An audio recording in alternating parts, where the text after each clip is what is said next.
कुठल्या भाषेचा दुराग्रह द्वेष त्याचंही समर्थन करत नाही, पण मात्र उत्साहाच्या भरात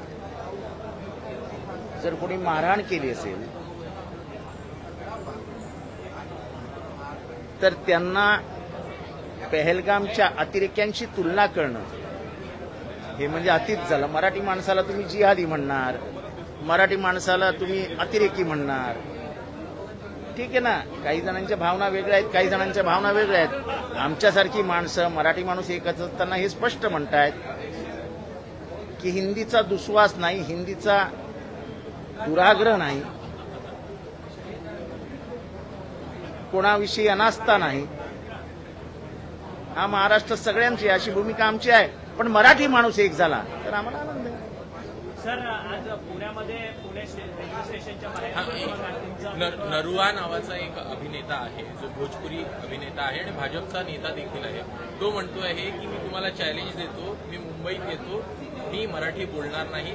हे कसं आहे माहिती का, हे तुम्ही ओळखा आणि हे मराठी कार्यकर्त्यांनी मराठी आणि हिंदी सगळ्यांनी समजून घ्या की मुंबई महानगरपालिकेच्या आधी हिंदी विरुद्ध मराठी, हिंदू विरुद्ध मुस्लिम,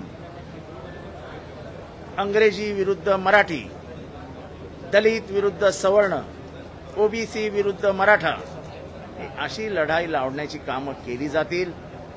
तुम्ही त्या ट्रॅपमध्ये अडकू नका. तो बरोबर ट्रॅप लावलाय, जाळं पसरवलेलं आहे, त्या जाळ्यात अडकू नका. कोण हा नरुहा, त्याला कोण ओळखतं? ते उगाच रागाच्या भरात काहीतरी विधानं करणं अजिबात नाही. शांत राहा. आपण जसे पहिल्यापासून एकमेकांना सांभाळतो, प्रेमाने वागतो, तसेच राहूया.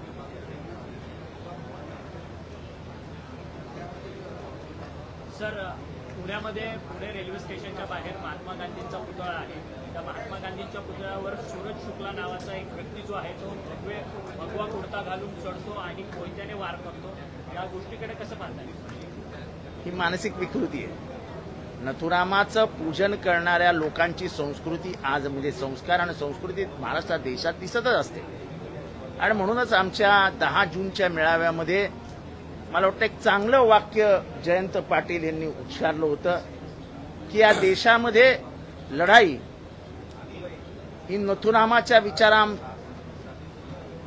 आणि तुकारामाचे विचार यांच्याशी, म्हणजे तुकाराम एका बाजूला आणि नथुराम एका बाजूला. आपण तुकारामाचे वंशज आहोत, नथुरामाचे वंशज काय करायचे ते करतील, पिल्लावळ येते ते मुद्दामून करणार वातावरण खराब करण्यासाठी. महाराष्ट्रामध्ये शांततेचं वातावरण ज्यांना नको आहे ते ही भाषा, प्रांत, जात, तर महात्मा गांधी त्यांच्यावरती कोयत्यानी वार करणं म्हणजे जगाला काय संदेश देतो? अहो, त्या माणसाने म्हणजे एका नागड्या फकीरानी 3 गोळ्या छातीवर झिलतानाही हे राम म्हटलं. त्याची तुलना कुठे करता? अशा कोयत्या फैत्यानी काय होत नाही हो. काय लगेच क्षणिक प्रसिद्धी आहे ना.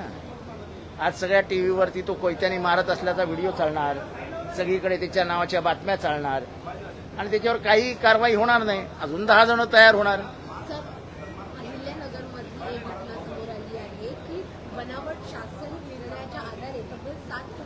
म्हणजे पीडब्ल्यूडीचा GR खोटा काढून कामं केली जातात, हे म्हणजे हास्यास्पद आहे.